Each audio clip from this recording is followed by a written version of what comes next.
l'ex-socialiste de 29 ans a été nommé au gouvernement, en tant que secrétaire d'État chargé de la jeunesse et de la mise en place du service national universel. Sa promotion était attendue, tant son nom circulait depuis plusieurs mois pour occuper un poste gouvernemental.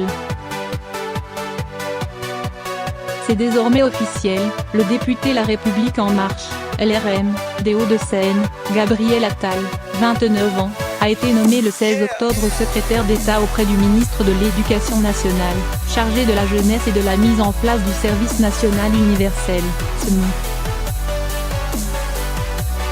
Tout sauf une surprise, cet ancien socialiste fait figure d'étoile montante de la Macronie depuis le début du quinquennat. Chez les partisans du chef de l'État, le jeune loup a très vite été considéré comme le député de la majorité le plus talentueux, avec sa collègue de l'Essonne Amélie de Montchalin. Un titre officieux, qu'il a su gagner grâce à son sens politique et à son aisance à l'oral. Et surtout, en profitant du vide.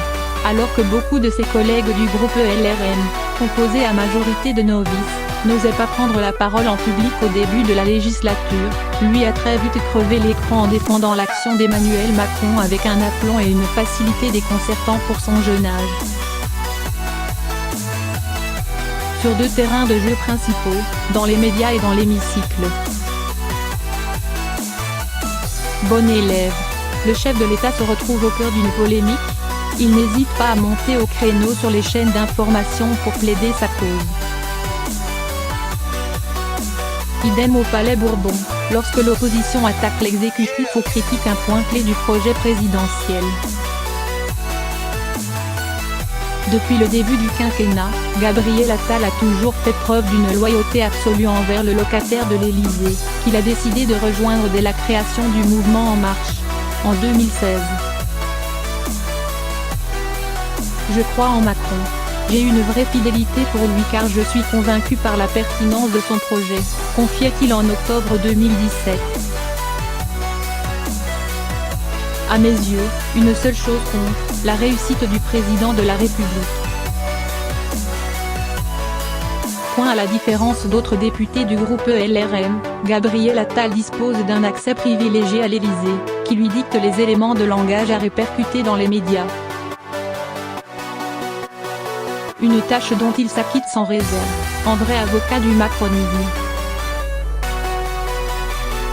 Au risque d'aller parfois un peu loin, comme lorsqu'il a dénoncé la gréviculture, début avril, sur France Inter, à la veille du lancement de la mobilisation des cheminots contre la réforme de la SNCF. Ce zèle à défendre chaque action du chef de l'État lui a permis d'être promu porte-parole du mouvement La République En Marche, fin 2017. Cela lui vaut également des critiques au sein de l'opposition, mais aussi chez certains élus de la majorité. Ses détracteurs raillent son côté bon élève, sans véritable conviction, capable d'adapter son discours uniquement pour défendre son Dieu, Emmanuel Macron. Cela ne l'empêche pas de cultiver une certaine liberté de parole. Ainsi, en mai, il n'avait pas hésité à prendre ses distances avec les propos polémiques de l'ex-ministre de l'Intérieur Gérard Collomb, qui avait estimé que les migrants faisaient du benchmarking en comparant les pays européens. Moi je pense que, s'il y a un benchmark qui est fait aujourd'hui par les migrants, il est assez simple, c'est mourir chez eux, ou survivre ailleurs, avait-il cinglé. Gardien du temple. Mais M. Attal ne s'est pas contenté de faire ce travail de communication.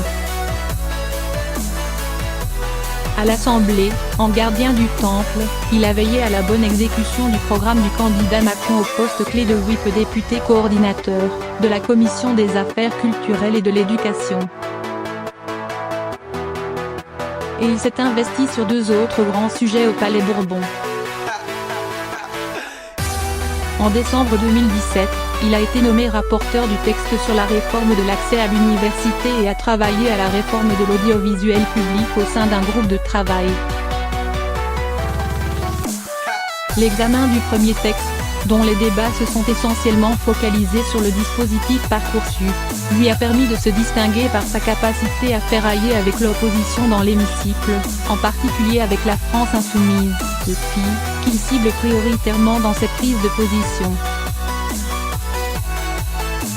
Le 15 mai, il avait profité de sa question au gouvernement pour fustiger le soutien du député LFI Éric Coquerel à des étudiants qui avaient bloqué des examens 4 jours plus tôt à Arcueil, Val-de-Marne. Dénonçant avec force l'action d'agitateurs politiques qui instrumentalisent la jeunesse, il avait recueilli une ovation de la majorité dans l'hémicycle. Et s'était attiré en retour une réponse acerbe de Jean-Luc Mélenchon en personne. Si l'ascension politique de ce fidèle d'Emmanuel Macron a éclaté récemment aux yeux du grand public, elle ne date pourtant pas d'hier.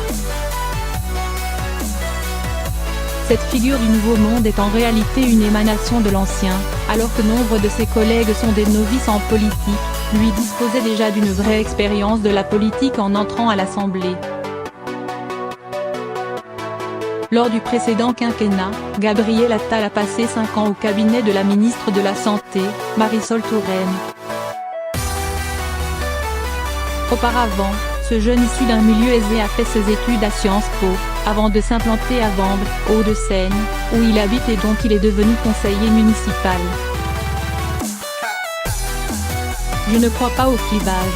Sa première famille politique était le Parti socialiste, où il a adhéré en 2006 afin de soutenir la candidature de Ségolène Royal à l'élection présidentielle.